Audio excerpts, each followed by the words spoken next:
මගේ හැබෑවුන හීන දකිනකොට ඒක ලොකුද පොඩිද අමාරුද ලේසිද අදාළ නෑනේ. මගේ මේ හීන ඒ වගේ මේ වෛරල් බෙයා කැෆේ එක මම වීඩියෝස් වලින් මුලින්ම දැක්කේ ෂැන්හයි වල. මට ඒක දැක්කම හිතුණා අනේ මටත් යන්න තිබුණා නම් කියලා. ඊට ටික කාලයකට පස්සේ තමයි කුලාලම්පුර වලත් ඒ කැෆේ එකේම අවුට්ලට් එකක් තියෙනවා දැක්කේ. ඉතින් හස්බන්ඩ් මාව එක්කන් ගියා එතන. මේක තියෙන්නේ හැමෝම දන්න පැවිලියන් බුකින් බින්ටන් shopping mall එකේ. ඕඩර් එක ප්ලේස් කරන්නත් අපිට 15 minutes විතර queue එකක ඉන්න ඕන. ඒ තරමට crowded මෙතන. මම ඕඩර් කරේ රෝස් පෙටල් ඇට එකක්. එතන ඩයිනින් ෆැසිලිටි එක නැහැ. ඕඩර් එක පික් අප් කරගෙන යන්න ඕනේ. ඒ ඕඩර් එක රෙඩි වෙනකන් අපි ගියා ක්ලෝතින් ස්ටෝර් එකේ රවුමක්. මේ හැම ඇඳුමකම ටෙඩි බෙයා කෙනෙක් ඇටච් කරලා තියෙනවා. ඒවා අඳින්න ලෝභ හිතෙන තරමට කියුට්. මෙතන වැඩ කරන ස්ටාෆ් එකයාගේ ටෙඩි බෙයා කෙනෙක් ඉන්නවා. කැෆේ එකට ගිය එක හරිම පුංචි දෙයක් තමයි. හැබැයි ඒකෙන් මට කොච්චර සතුටු හිතුණද කියනවා නම් මේ වීඩියෝ එක එඩිට් කරද්දී මට නිකන් එතන ඉන්නා වගේ සතුටක් දැනෙනවා. මේ කැෆේ එකේම ඩ්‍රින්ක් එකක් එක්ක චූටි ටෙඩි බෙයා කෙනෙක් දෙනවා. ඒක හරිම fancy.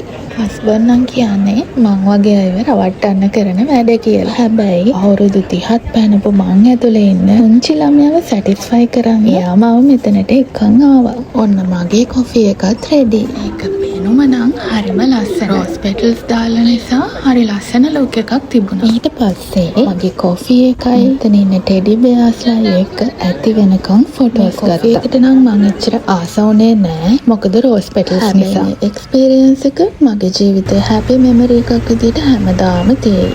Thank you for watching. Bye.